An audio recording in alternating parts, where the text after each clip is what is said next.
сорпасын істеймін келді. Бөдене сорпасын бөдене сатып алдым, 1 килограмм деп берді. Қолдың бөденесі өздері өсірген дайын деймін, қазір пішіреміз. Бұл жерде 1 килограмм тазаланған деді. Енді білмеймін, мінекей шиыққаны бәрі алыныпты. Енді бұның бәрін біз бір-бір жуып аламыз. Мен бұл жерде бұның 4-еуін ғана қолданамын. 4 бөденені, 3 бөденемді қойып қоямын. Бұны келесі видеоны тамашаласаңыздар, бөденеден бөдене етіне палау басамыз. Енді мен 4 бөденемді жуамын. Өйткені бізде үйде 4 жан, сол 4 жанға арнап 4 бөденені алып отырмын.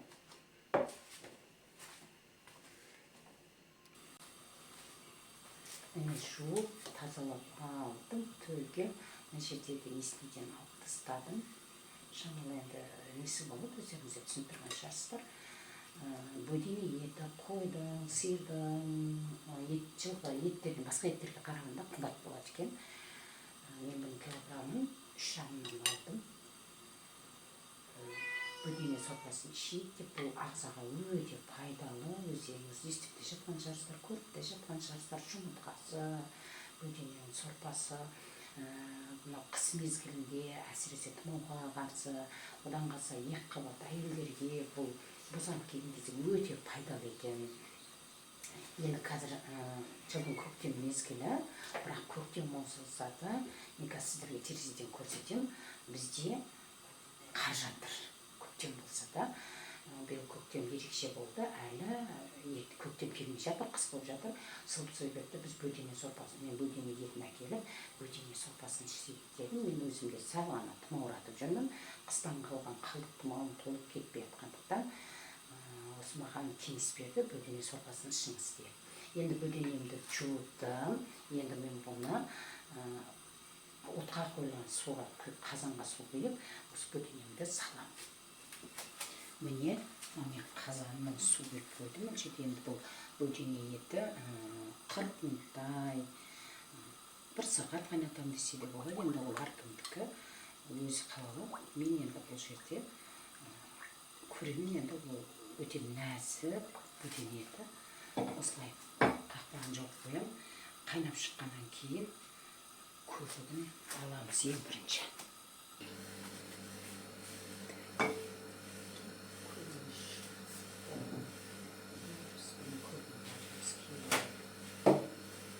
Көбігін біз басқаша әдіспен аламыз.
Piyazımızı salarız.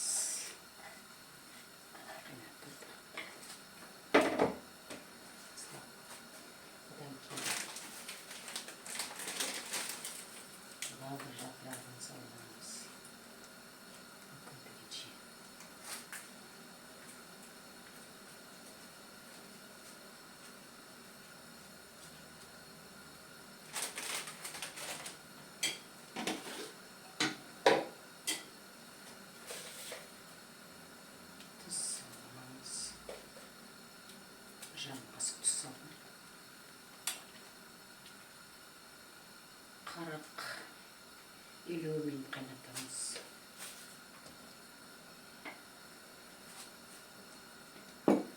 Енді бұған мен жалғыз болсам, бұл жерде сорпа өте пайдалы сорпа болу үшін әртүрлі нәрселер қосып жатады. Тәтті бір сәбізде, бірақ мен бүгін сәбіз жоқ екен, сәбіз қоспаймын. Картоп қосам, картопты пісуге жақындағанда қосам. Енді қазір мен бұл жерде бұған мен жалғызды қосам, бірақ жалғызды алып тастаймын. Біраз уақыт, бір 20 минут қайнағаннан кейін және тәтті күш қосам.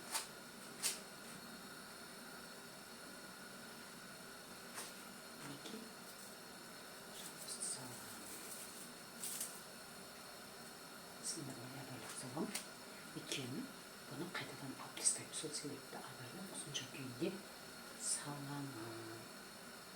Баяу ғана қайтып осылай бүтін күйінде алып тастау үшін.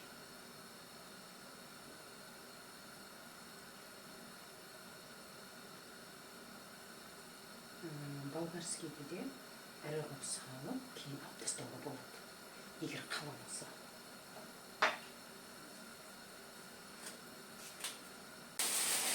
Мені өздеріңіз көп тұрамды қыс мезгіліне дайындаған бұрыштарым, болгарскийім, осыны салам.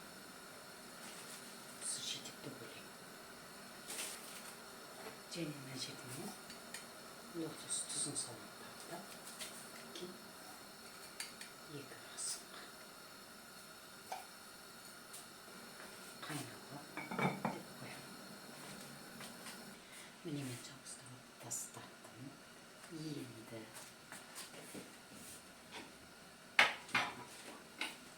чеснок, майда турады. Чесногын саламыз.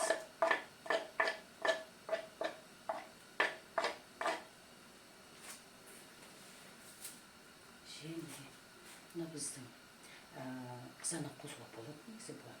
Мен бірақ қызанақ қоспаймын. Енді қызанақтың орнына мен өзімнің қолдан жазған, жазмасында жасаған цицибелем осыған сорпасын құямыз. Бөдене сорпасын сөйтіп құямыз да. Бұны жақсылап араластырамыз.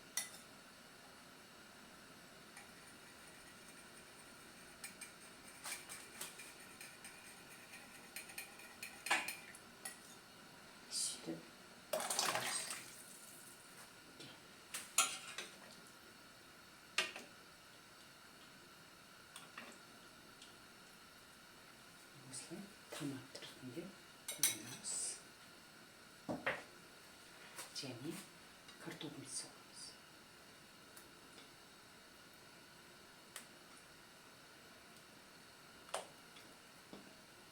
Картопты бір картопты екіге бөле салдым.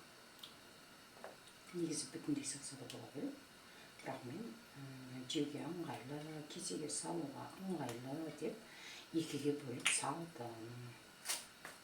Енді мына жерде приправасы кем. Қазір мына жерге приправа саламыз.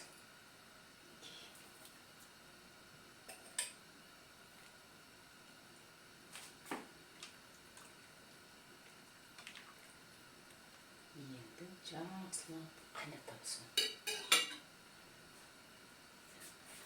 Мен ішінде тәтті паприка салып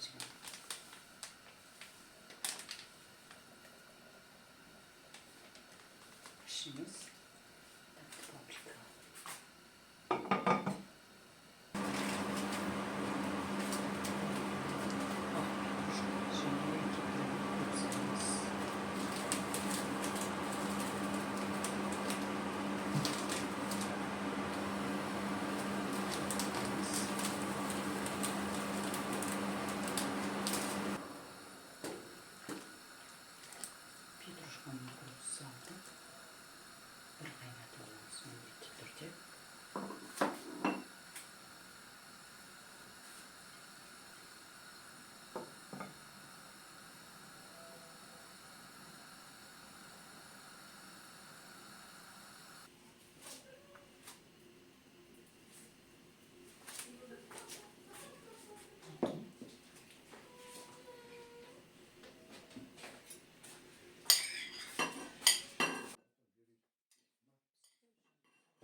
берді.